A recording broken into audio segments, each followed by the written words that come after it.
Hi, I'm Deana Farrell, and this is the Prioritize Focus podcast. This is where you'll get encouragement, whether you are a time management flunky, a serial goal-getter, or distracted by SOS, that's shiny object syndrome. This is for the entrepreneurial woman who may have forgotten what a valued, amazing lady she is. Val, that's you. This is your reminder that the world needs that God-given dream that you've been harboring in your heart. And it's time to make it a reality while living and dealing with your actual reality. If you're ready, let's get started.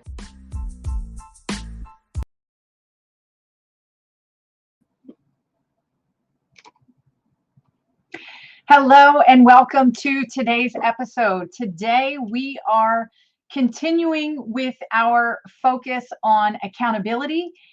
And today's episode is all about practical and tactical tips to conquer confusion. I don't know about you, but confusion is annoying. It is aggravating. And it's one of those things that we just seem to chase constantly, right? Well, today, hopefully this episode helps you conquer that confusion. And not only that, but take it a step further and propel you toward progress. And that's progress in the direction that you actually want to go, right? So how do valued, amazing ladies in business like us conquer the confusion that steals so much of our time, energy, and, well, progress? Well, Val, that's you, valued, amazing lady. That's what today's episode is all about. Getting practical and tactical in what it really takes to prioritize your focus and make serious progress. We're going to be covering 5 main areas as they relate to our responsibility, accountability, and honestly, much more exciting, possibility. I mean, after all, dreaming about your goals is the fun part. Doing what it takes to close that gap, a bit more of the function in fun, right? So conquering confusion is going to take conviction, check-ins, confidence, a good community, and counting the cost of it all and doing it responsibly. So let's get started. The first one, convictions. Convictions are a great help in overcoming your confusion. Clarity gives you direction. Sure, we know this, we understand it, but getting clarity when we need to alleviate the confusion, it's as difficult as, getting rid of the swirling thoughts in your head, right? Like a tornado in Kansas. It's not so easy to navigate through that clutter, right? Especially when it's swirling around like that. Because, the next thing you know, you're in a complete puddle of paralysis by overanalysis. And listen, ladies, if overthinking was a sport, we would dominate, right? We would be world champions at overthinking. But first, let's get back to what it's going to take to overcoming our confusion. And that first and foremost step is understanding our convictions. What are convictions? Well, in its simplest terms, I would say that it's basically a settled way of thinking or feeling about something. In other words, you've come to a conclusion, you made a decision, and you're sticking with it. And it's a priority. You're owning that decision, right? Decision. Did you catch that? Conviction means you made a decision. There lies both our problem and our solution. Too many of us suffer from decision fatigue, and it's affecting your progress. But here are some ways that you can benefit by sticking to your convictions. By sticking to your convictions, you get clarity of direction. What does that mean? You won't know if it's the right direction until you've made the decision to make a move. Whew.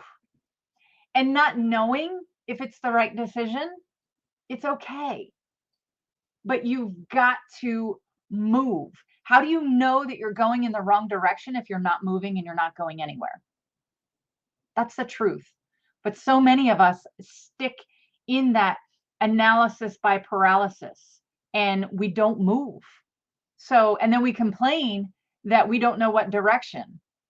Well, you got to take one, make a decision. So, sticking to your convictions will give you clarity of direction, because the more you move, the more you know if you're moving in the right direction or not. Another thing that you will benefit by sticking to your convictions would be resilience.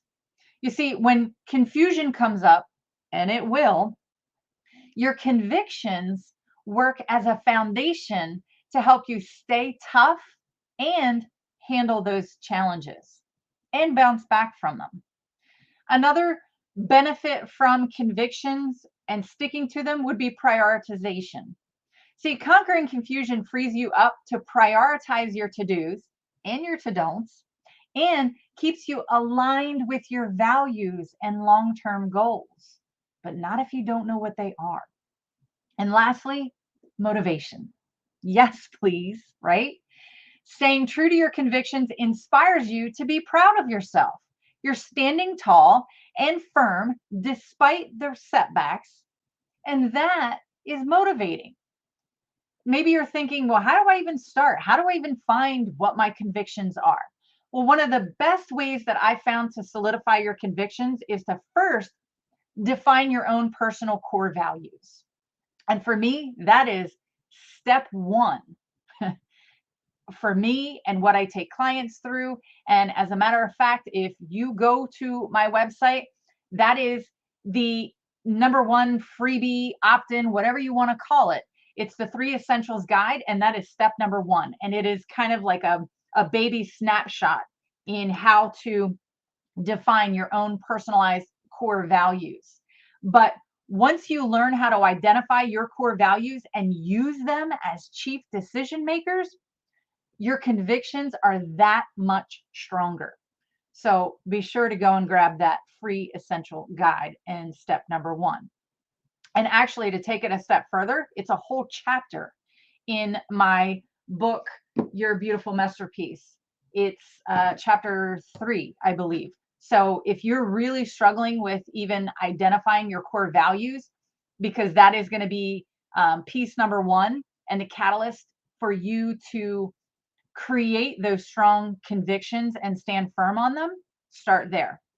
Okay, so the next thing that we need to look at when it comes to propelling your progress and conquering your confusion would be regular check-ins.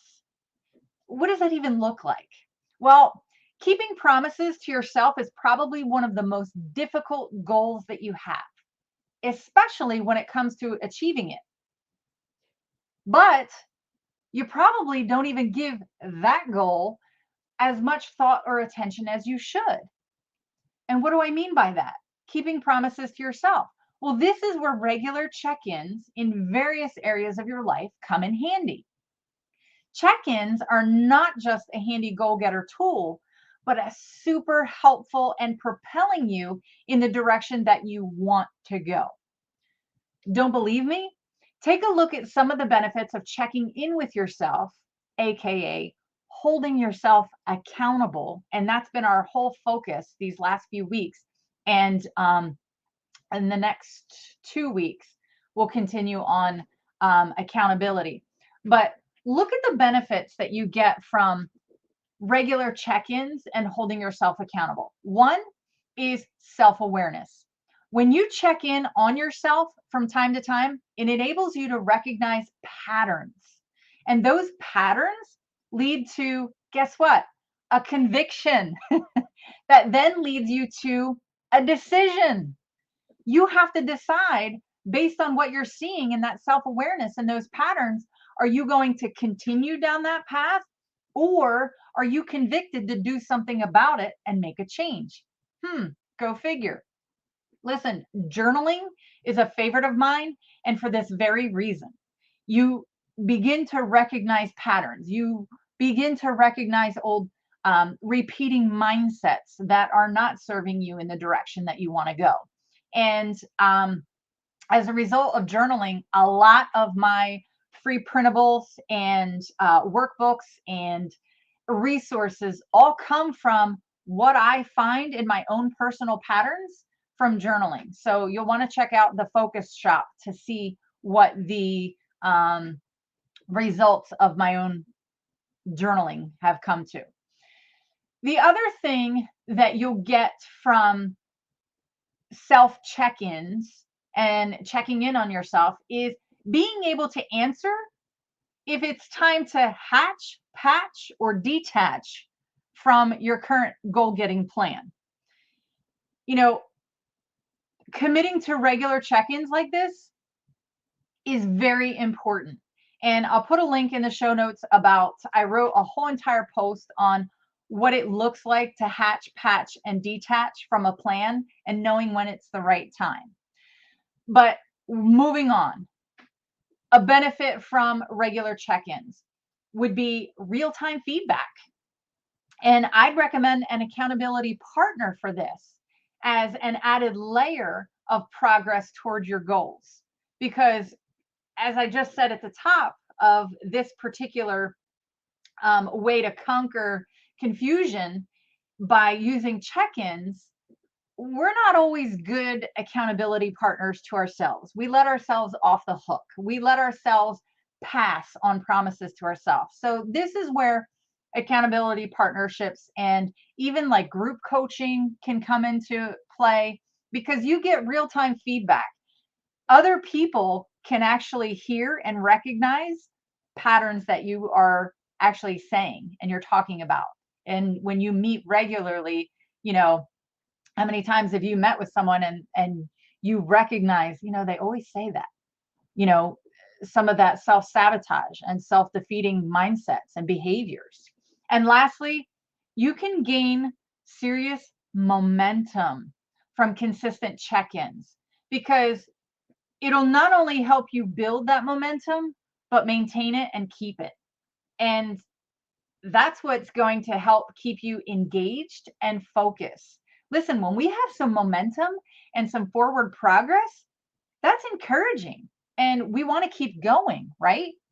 So let me just recap, because we're covering a lot. I want to go back and make sure that you have the first two steps in conquering confusion are going to be your convictions and your regular check-ins. The third thing that we want to look at when it comes to you know, conquering this confusion is creating confidence.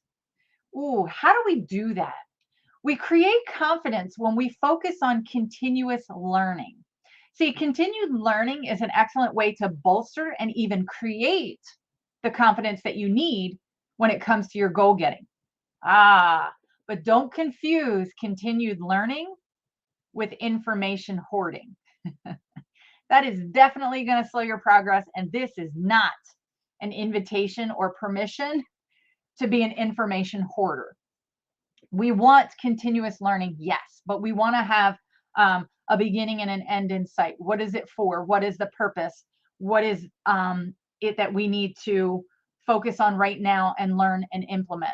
This particular episode is an example of that. I just dubbed in the intro music and a photo to kind of intro this podcast. I didn't have that last week when I started doing video podcasts. So we'll see how that works out. But it was an immediate thing that I needed to learn and implement right away. Is it going to be perfect? Probably not. But that's where skill mastery comes in. That's alone is a learning curve, skill mastery, but it's important and possible. So that's like the first part of continuous learning. The whole point is skill mastery. And in my book, You're a Beautiful MESSterpiece, I go into great lengths about skill. But I will tell you, the long and short of it is that skills are made, AKA they're practiced. They're not born. You're not born with skills. You practice and you master skills. Okay, I'm going to leave that there It is one of the chapters in the book. I'm not going to quote it off the top of my head, but maybe I'll put it in the show notes. Another thing that you gain when you focus on continuous learning is flexibility. See, when you learn new concepts or gain tools and resources, you become better equipped and prepared to adapt. See, changing circumstances are a given, but they don't scare flexible people because they're able to find a way. Continuous learning helps you become more flexible. And that helps you find a way by innovation. See, continuous learning empowers you to make well-informed decisions because you're strong to your convictions. You know what your core values are, and you become creative and unique in how you problem solve. And by unique, I mean YOUNIQUE. Yeah, unique. And as a valued, amazing lady in business, that is a competitive advantage. At the end of the day, it's not necessarily that you're bringing anything new per se to the table, but maybe your innovative approach, your experience, your way that you resonate with those that you are trying to help. That's where all of this ties together in your continuous learning. So, quick recap, continuous learning is going to help you create self-confidence through focusing on skill mastery in what you need the skill for, not just to master a skill for the sake of mastering a skill. It helps you create and adapt flexibility, which gives you a better comfort zone for being innovative and problem solving. And that is going to build the self-confidence. Okay. Whew. All right. You with me? That was 3 of them. We talked about conquering confusion through convictions, through check-ins, and confidence. Now we're going to move on to what does that look like in a broader, bigger level, right? So conquering confusion requires your participation individually, but when you're supportive collectively, your chances at success are much better. What do I mean? I mean, you've got to learn to create and cultivate a strong community because it's a way to keep yourself supported and steady in your goal getting. And here are a few things to keep in mind when it comes to building a strong community. And that is gaining a different perspective. Yeah, it's true. Yours isn't the only perspective. Go figure, right? But to that end, a different perspective helps you to learn and hear from others. Other perspectives help give you fresh insights and can even spark creativity. Because when we tie in our convictions and other people's perspectives, that actually fosters in that creative, innovative way that we present what it is that we've been designed to do and help. Maybe we come alongside someone and agree with them and expand on that particular perspective. Or maybe our convictions have us not agreeing with someone else's perspective, and we come in and get bold and creative in sharing our perspective. So it's very important to hear and learn from different perspectives, but stay true to your convictions. Another way to keep in mind when you're building a strong community and how it benefits you is collaborative learning. See, sharing experiences within a community can accelerate personal and professional growth. We talk about this a lot is, yeah, I can learn from my own mistakes and failures. Absolutely.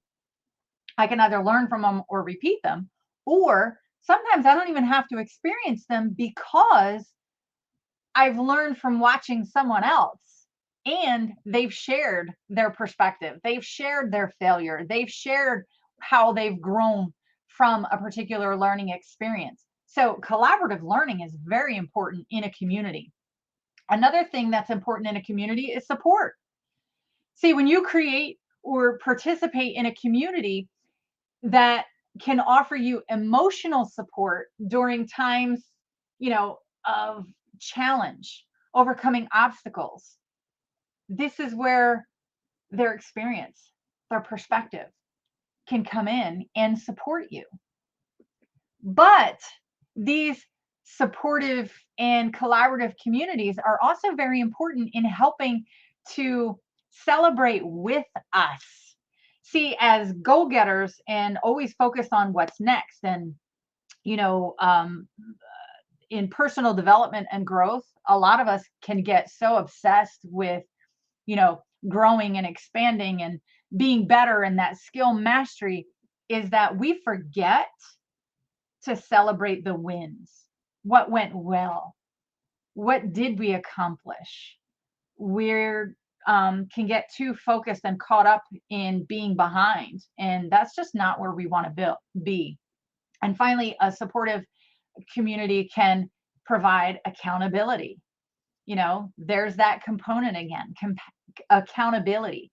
With a community, you have people to help hold you to your commitments so that you'll keep making progress. All right, you with me? We've got convictions, we've got check-ins, we've got confidence, a good community, but last and certainly not least, and this is another one that we like to skip over, is we have to make sure that we are responsible and accountable for counting the cost of what it will take to achieve our definition of success. See, when it's all said and done, you're the one holding the bag when it comes to how you applied and what you learned. This includes any level of success and growth, whether it's in your faith, in your everyday life, and in your business. See, calculating the cost for your level of achievement is on you. And you're going to have to do things like plan realistically. See, that's realistically, personally, professionally, as well as spiritually. See, we may dream about our future and what it will take to get us to that vision, but it's the work in our present that will get us there. So we have to plan with our actual reality in mind. And over the years, I've come to learn that there are 3 keys to prioritize focus. And I will put the link in the show notes.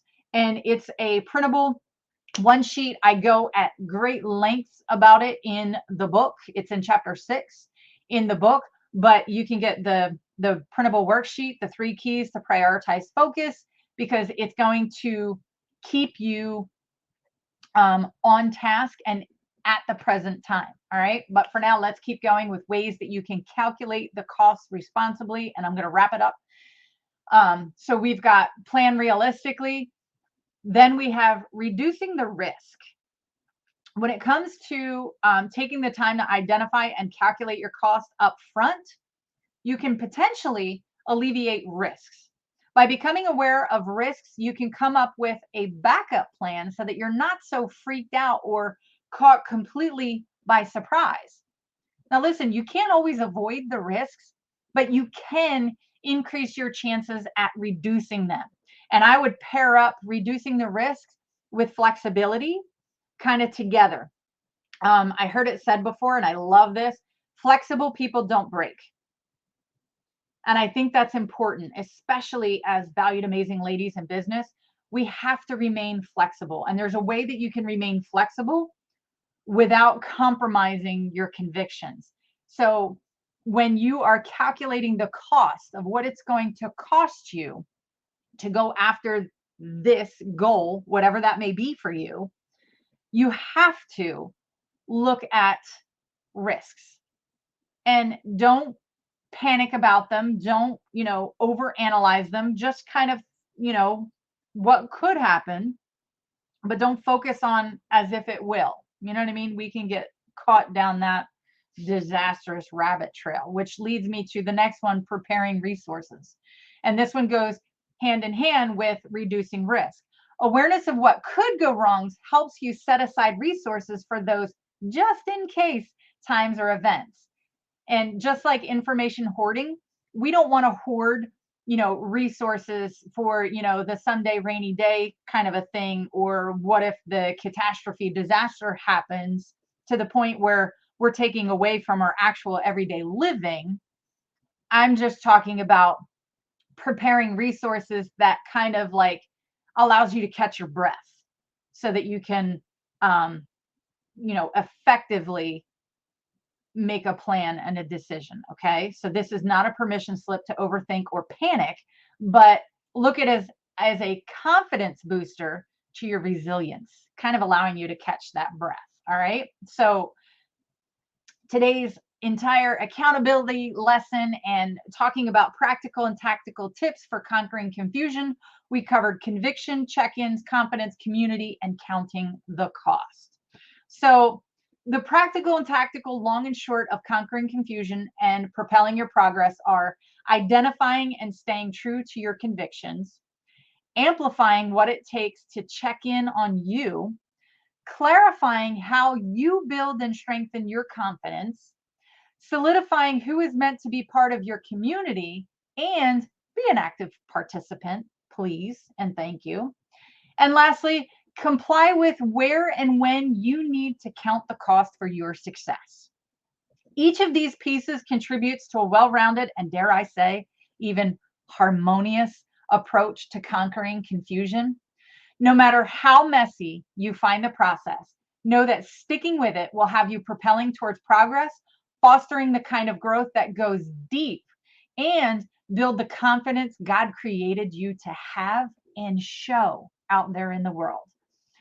All this, when executed consistently, will keep you increasing the chances of that achievement that seems so elusive right now, but it will suddenly become your overnight success. And listen, I am praying you incorporate these practical and tactical strategies to create a beneficial and effective approach to your goals. And listen, I'm getting tactical with my goal getting right there with you. And whenever you're ready for some prioritized focused help, there are 3 places that I can help you get started. One would be my book, You're a Beautiful MESSterpiece. I'll leave you a link in the show notes. Visit the Focus Shop. This is where you have resources and printables and things that you can just grab and go, and also work directly with me. And I will leave all that information. And if you haven't already, please be sure to subscribe to the weekly Focus Fuel newsletter. And I will see you on the next episode. Thanks for watching or listening or participating. And I will also put in the blog post version of this in the show notes as well. Have a great day. And I am cheering you on and praying you up.